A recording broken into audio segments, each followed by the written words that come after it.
Hello everyone, how are you doing? This is MD Tech here with another quick tutorial. In today's tutorial I'm going to show you guys how to resolve the Windows 10 upgrade error message you might be getting that says that the installation failed in the second boot phase with the error pre-OOBE operation. That says that the installation failed in the second boot phase with the error during pre-OOBE operation. So if you're having in this issue, hopefully in this tutorial I'm going to be able to address it without too much of a hassle here. And we're going to jump into it by opening up the start menu. Left click on the start button one time. Type in settings. Type in troubleshoot. One of the best managers should come back with troubleshoot settings. Left click on that one time. Now on the right side you want to left click on Windows Update and then left click on Run the Troubleshooter.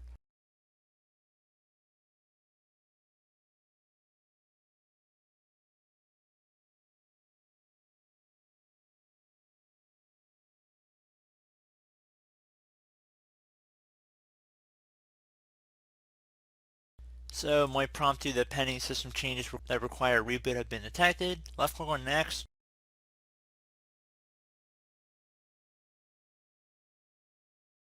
And if you see anything else in here, check for pending restart. It was detected. Just follow along whatever it says here. Close out of here, restart your computer. Hopefully that's been able to resolve the problem. Another thing you can try if we close out of here once you've restarted your computer and you're still experiencing a problem would be to open up the registry editor. So you just would left click on the start button and then type in regedit, so regedit. Best match to come back a registry editor right above desktop app. You just want to right click on that and then left click on run as administrator. If you receive a user account control prompt, you want to left click on yes.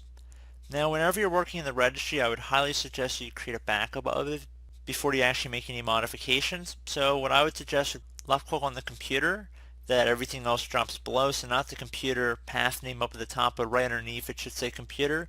Left click on that one time, and then go up and left click on the file tab, left click on export. Now you can name this whatever you want. I would personally suggest naming it the date in which you're creating the backup, and then for export range select all, and then you want to save it to a convenient spot that you'll be able to easily access it in the event you ever wanted to restore your registry back to before you did anything in the registry. So save it to desktop, external media source like a flash drive, CD, doesn't really matter to me. Left click on save to save it, and then if you ever needed to go import the backup back in, left click on the file tab, left click on import. So instead of exporting, you're importing it this time. Locate the file and then just left click on open. Pretty straightforward. So once you're done with that, you want to go ahead and expand the HKey local machine folder. So either double click on HKey local machine or left click on the little arrow to the left of it to expand the drop down. Then you want to go do the same thing for the software folder. Scroll down until you get to the Microsoft folder here. Expand that one as well. And now you want to go left click on the provisioning folder. So I'm going to scroll down a little bit here. You don't want to expand it, you just want to left click on it one time. And now that you are highlighting the provisioning folder here, you want to right click on it, left click on export. So you want to type a name for this. So I would probably just suggest typing it provisioning, just the exact same name of what we are exporting here. So just for simplicity's sake, I would highly suggest you do that. I'm going to actually save it to my desktop just so we can easily visually see where everything's going here, and I would suggest you guys probably should do the same. Left click on desktop, and then once you have your file name as provisioning or whatever you want, I personally would highly suggest you guys do provisioning for this particular part. Left click on save. So once you're done with that, now you want to go ahead and right click on the provisioning folder here. Left click on permissions. Again, we are still in the registry editor. We didn't actually do anything with our exported one yet. We just have that on our desktop, but I'm still in the registry editor here. So I right clicked on the provisioning folder and then left clicked on permissions. And now we have this new little pop-up here that says permissions for provisioning. Now you want to left click on where it says for special permissions or advanced settings, click advanced. Left click on advanced.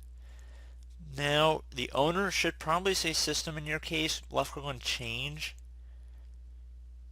Now in the box where it says enter the object name to select, you want to go ahead and type in administrators exactly how it appears on my screen. It's very important you do that. So administrators. So ADMINISTRATORS. You guys can look it up on Google, dictionary.com, whatever you prefer. Just want to make sure you type in exactly how it appears on my screen here. Left click on OK.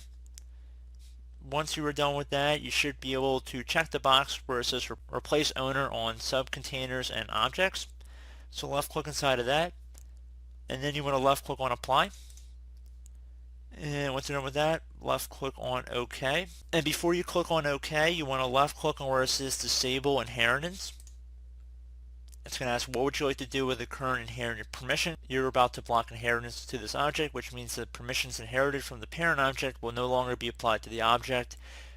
So you want to go ahead and just left click on convert inherited permissions into explicit permissions on this object. So it was the first option in my case.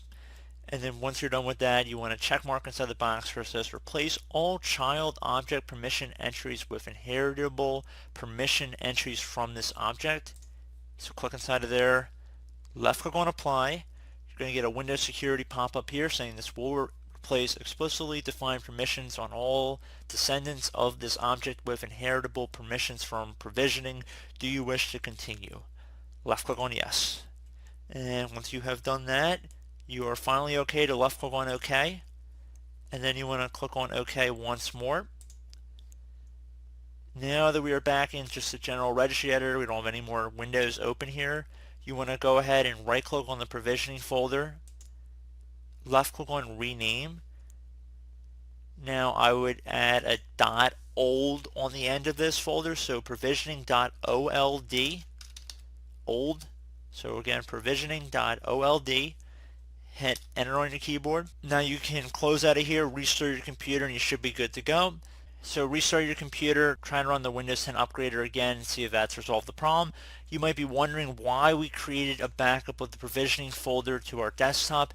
This is just an extra precaution. So not only did we create a backup of our registry, but we also created a backup of the provisioning subfolder itself.